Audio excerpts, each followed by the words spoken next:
Hi, எல்லோருக்கும் வணக்கம். Welcome to உங்கள் நான் கமல் ஹாசன். ஸோ இந்த வீடியோவில் நம்ம கமல் சார் பற்றின ஒரு புதிய தகவல் தான் டிஸ்கஸ் பண்ண போகிறோம். ஸோ வீடியோக்குள்ளே போகிறதுக்கு முன்னாடி சேனலுக்கு புதுசாக இருந்தீங்க அப்படின்னா கண்டிப்பாக சப்ஸ்கிரைப் பண்ணிக்கோங்க. வீடியோ மறக்காமல் ஒரு லைக் பண்ணிக்கோங்க. இப்போ நம்ம வீடியோக்குள்ளே கண்டிப்பாக போகலாம். ஸோ இன்றைக்கி நம்ம பார்க்க போகிற முதல் டாபிக் வந்து பார்த்திங்க அப்படின்னா கமல் சாருடைய கான்ட்ரவர்சி கமெண்ட் அப்படின்னு சொல்லிட்டு டக் லைஃப்பில் வந்து பயங்கரமாக வந்து பார்த்திங்கன்னா அவர் பேசுனதெல்லாம் வச்சு செஞ்சிட்ருக்கானுங்க. ஒரு பக்கம் வந்து அவர் பனானா அப்படின்ற மாதிரி ஒரு கான்ட்ரவர்ஷியல் கமெண்ட் வந்து கொடுத்துருந்தார். அதாவது பேர் வந்து வாயில் நுழையாது, ஆனால் சாப்பிட மட்டும் போயிடும், வாய்க்குள்ளே போயிடும் அப்படின்ற மாதிரி. அதை வந்து ஏதோ வந்து லிங்க் பண்ணிட்டு இருந்தாங்க. அதுக்கு எல்லாம் சேர்ந்து செருப்படி கொடுத்தானுங்க. இன்றைக்கி ஒரு கமெண்ட்டை பிடிச்சிக்கிட்டானுங்க. என்ன கமெண்ட்னு பார்த்தீங்கன்னா, த்ரிஷா வந்து 11 இயர்ஸ் வந்து பார்த்தீங்கன்னா நீங்கள் முன்னாடி என்கிட்ட பேசுவீங்க அப்படின்ற மாதிரி நீங்கள் சொன்னீங்கன்னு சொல்லி அபிராமி கிட்டே பேசும் பொழுது, த்ரிஷா வச்சுக்கிட்டு ஏன் என்னுடைய வயசு ரொம்ப கூட சொல்கிறீங்க, அதெல்லாம் சொல்லாதீங்க அப்படின்ற மாதிரி வந்து கமல் சார் சொல்லுவார். அப்போ அபிராமி வந்து சிரிப்பாங்க, ப்ளஸ் வந்து த்ரிஷாவும் வந்து பயங்கரமாக வந்து சிரிச்சிட்ருப்பாங்க. ஸோ இதெல்லாம் பார்த்துட்டு என்னப்பா இது இப்படி பேசலாமா, ஏன் இப்படி பேசுகிறாரு, ஒரு சபை நாகரிகம் அப்படின்றது வந்து பார்த்திங்கன்னா சுத்தமாக அவங்களுக்கு தெரியாதா அப்படின்ற மாதிரிலாம் வந்து இப்போ இழுத்து போட்டு செய்கிறானுங்க. நான் என்ன சொல்கிறேன், அது ஃபன்னாக பேசுகிற ஒரு விஷயம். ஏங்க ஒரு ஜாலியாக பேசுவாங்கல்ல, அதாவது நீ ஏமா வயசு ஞாபகப்படுத்தின, நான் வந்து சின்ன பையன்தாம்மா, த்ரிஷா பையனை நினச்சிப்பாங்க அப்படின்ற மாதிரி சும்மா ஒரு கலாய்க்கிறதுக்கு பேசுகிறது ஒரு விஷயத்தை எடுத்து கொண்டு போய் அவர் அப்படி பேசிட்டார் இப்படி பேசிட்டார் அப்படின்ற மாதிரி சொல்கிறதெல்லாம் வந்து எந்த விதத்தில் நியாயம்ன்றது தெரில. இதெல்லாம் வந்து எவன் பண்ணுறான் அப்படின்னு பார்த்தோம்னா, சிம்பு மூஞ்சை வச்சுக்கிட்டு உள்ளே வந்து மென்டல் இருக்காங்க. நான் யார் சொல்கிறேன் அப்படிங்கிறது உங்களுக்கே தெரிஞ்சிருக்கும். தட்டி விட்டு போயிட்டே இருங்க, அதெல்லாம் வந்து பேச தேவையில்லை அவங்கள பற்றி அப்படிங்கிறது தான். ஏன்னா 2-3 பேர் எனக்கு வந்து அந்த லிங்க் வேறு அனுப்பிச்சி வச்சுருந்தீங்க பேசுங்கன்ட்டு. நமக்கு அதெல்லாம் வந்து அதை பற்றி பேசுகிறதுக்கு நம்ம அவங்க யார் எதுக்கு பண்ணுறானுங்க அதெல்லாம் தேவையே கிடையாது. மிஞ்சி போனால் கமல் சார் தக் லைஃபுடைய ப்ரொமோஷன்ஸை பார்த்து மிரண்டு போயிட்டாங்க. ஐயோ பெரிய ஹிட் அடிக்குமே, பந்தயம் அடிக்கும் போல் அப்படின்ற மாதிரி. ஸோ அதனால தான் அதை பண்ணுறானுங்க அப்படிங்கிறது தெளிவாகவே தெரியுது. நல்லா இருக்கடா அப்படின்ற மாதிரி நம்ம சொல்லிக்கலாம். அடுத்து கேஸ் 237 ஷிவானா அவர்களுக்கு ஒரு ரோல் இருக்குது அப்படின்ற மாதிரி சொல்கிறாங்க. அதாவது கமல் சாருடைய தீவிர ரசிகர், ஜெயிலர் படத்தில் வந்து பயங்கரமாக ஒரு கண் பார்வையில் மிரட்டி இருந்தார்.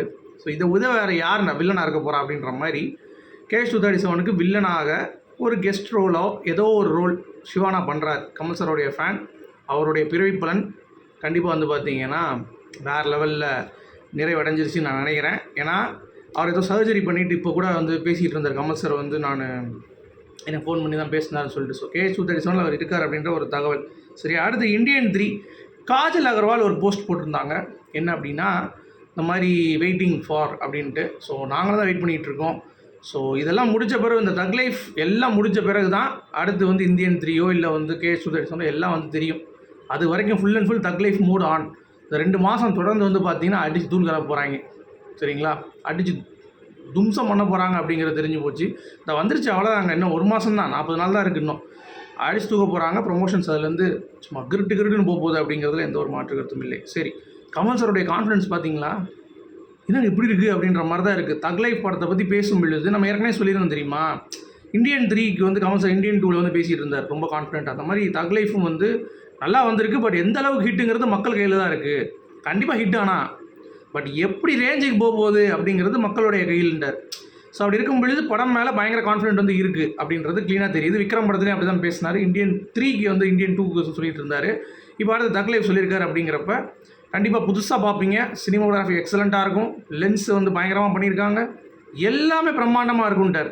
அவர் ஒரு வார்த்தை போதுங்க, நம்ம படம் வந்து பார்த்திங்கன்னா பந்தயம் அடிக்கும் அப்படிங்கிறதுல க்ளீனாக நம்ம வந்து சொல்லிக்கலாம். சரியா, அது கமல் சாருடைய கான்ஃபிடென்ஸும் அதை வந்து தூக்கி சாப்பிடுது அப்படிங்கிறத சொல்லிக்கலாம். அடுத்து எம்பி யார் அப்படின்ற மாதிரி ஒரு டிஸ்கஷனுங்க. இப்போ கூட ரீசெண்டாக காங்கிரஸுடைய பிரசிடெண்ட்டை வந்து பார்த்திங்கன்னா மீட் பண்ணியிருக்க செல்வ பெருந்தகை அவர்களே கமல் சார். ஸோ அது சம்மந்தமாக பேச்சுவார்த்தை நடந்திருக்கலாம். பட் எனக்கு தெரிஞ்சு கமல் சார் தான் எம்பி அப்படிங்கிறது ஒரு பக்கம் இருந்தாலும் அவர் வந்து மீட்டிங் வச்சு தான் முடிவு பண்ணுவேன் அப்படின்ற மாதிரி சொல்லியிருக்காராம். ஸோ இன்னும் வந்து தீர்மானம் செய்யப்படலை. மேபி கமல் சார் வந்து லாஸ்ட் மினிட்ல வந்து பார்த்தீங்கன்னா நான் போல வேறு யாராவது கூட நீங்கள் போங்க அப்படின்ற மாதிரி சொல்லி வந்துட்டார்னா, அவனை என்னடா மூஞ்சி வச்சுப்பீங்க எங்கே போய் அப்படிங்கிறத பார்க்கத்தானே போகிறோம். என்ன கேம் ஆட போகிறான்னு சொல்லி கமல்ஹாசன் சார் எப்படி பண்ண போகிறார் அப்படிங்கிறத நான் வெயிட் பண்ணிட்டு தான் இருக்கேன். ஸோ பார்ப்போம் அடுத்த எம்பி யார் அப்படின்றது. ஓகேங்களா, அடுத்து நாங்கள் உடைய இயக்குனர் நம்ம அவினாஷ் அவர்கள் அன்பே சிவம் எனக்கு உடஞ்சிட்டேன் பார்த்துட்டு. அப்புறம் நம்ம ஹேராம் பார்த்துட்டு உலகம் வேறு உலகத்துக்கு போயிட்டேன். அடுத்து விரும்மாண்டி அந்த மாதிரி எவனா பண்ண முடியுமா, வேறு லெவல் இன்ஸ்பிரேஷன் எனக்கு கமல் சார் அப்படின்ற மாதிரி அவர் சொல்லியிருக்காரு. அடுத்து நம்ம சசிகுமார் அவர்கள் டூரிஸ்ட் ஃபேமிலின்னு சொல்லிட்டு ஒரு படம் பண்ணுறாரு. ஃபுல்லாக இலங்கை தமிழ் பேசியிருக்காரு. தினாலிக்கு அப்புறம் வந்து கமல் சார் பேசுனது இதை பேசியிருக்காரு.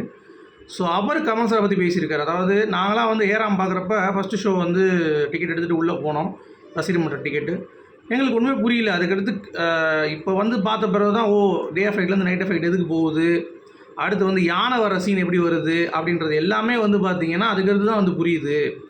ஸோ அந்தளவுக்கு அட்வான்ஸ்டாக அவர் அந்த டைம்லேயே செஞ்சுருக்காரு அப்படிங்கிறதை பார்க்கும் பொழுது பயங்கரமாக இருக்குன்னாரு. ஸோ அவருடைய படம் ரிலீஸ் ஆக போகுது மே 1 நினைக்கிறேன். டூரிஸ்ட் ஃபேமிலின்ற அதுக்கான ப்ரொமோஷன்ஸ்க்கு வந்திருந்தார்.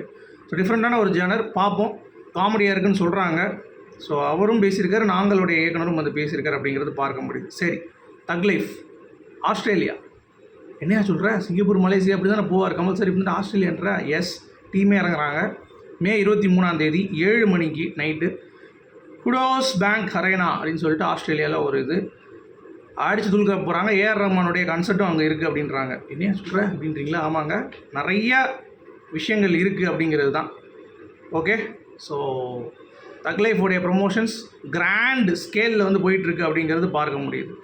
அது மட்டும் இல்லாமல் ஓவர்சீஸோடைய பிஸ்னஸ் வந்து பார்த்திங்கன்னா அதிர வைக்கிறார் கமல் சார் அப்படிங்கிறது பார்க்கலாம். ஏன்னா நிறைய பேர் வந்து சொல்கிறாங்க நவீன தொழில்நுட்பம் இருக்குது அவர்கிட்ட, பயங்கர கேமரா எல்லாம் யூஸ் பண்ணுறாரு, எல்லாம் மாடர்னாக இருக்குது. பட் ஓவர்சீஸ் யார் போய் பிடிச்சான்னு பார்த்தீங்கன்னா அதுவும் நாயகன் தான் வந்து சொல்லிக்கிற மாதிரி எல்லா இடங்களிலும் வந்து பார்த்திங்கன்னா அடித்து தூக்குது. அதுக்கடுத்த எல்லா படமும் வந்து பார்த்துட்டு இதெல்லாம் போதா, இங்கெல்லாம் இவ்வளோ தூரம் இருக்கா, இங்கெல்லாம் வியாபாரம் இப்படி இருக்கா அப்படின்றதே கமல் சாரோடைய இதுதான் வந்து பிளான் பண்ணியிருக்காங்க. அப்படிங்கிறப்ப இப்போ ஆஸ்திரேலியாவுக்கு எதுக்கு ஃபோக்கஸ் பண்ணுறாங்க அப்படிங்கிறதுக்கு நம்ம வந்து ரெவென்யூ டைப்பில் ஆஸ்திரேலியா பயங்கரமாக இருக்குமா. அது கமல் சார் இந்த வட்டம் விட மாட்டார். 2 மாதத்துலேயும் வந்து படத்தை வந்து எங்கெங்கெல்லாம் சேர்க்க முடியுமோ அங்கெங்கெல்லாம் சேர்க்குறாரு அப்படிங்கிறது ஈஸியாக பார்க்க முடியுது. ஸோ ஓவர்சீஸ் செம்ம டாமினேஷன் அப்படிங்கிறது உண்மையான பேன் இண்டியன் படம் அப்படின்னா வந்து பார்த்திங்கன்னா கண்டிப்பாக தக் லைஃப் தான் அப்படின்ற மாதிரி எல்லாம் சொல்கிறாங்க. ஏன்னா 3 பேருக்கு மார்க்கெட்டுங்க, கமல் சாருக்கு, மணிரத்னம் அவர்களுக்கு, ஏஆர் ரஹ்மான் அவர்களுக்கு.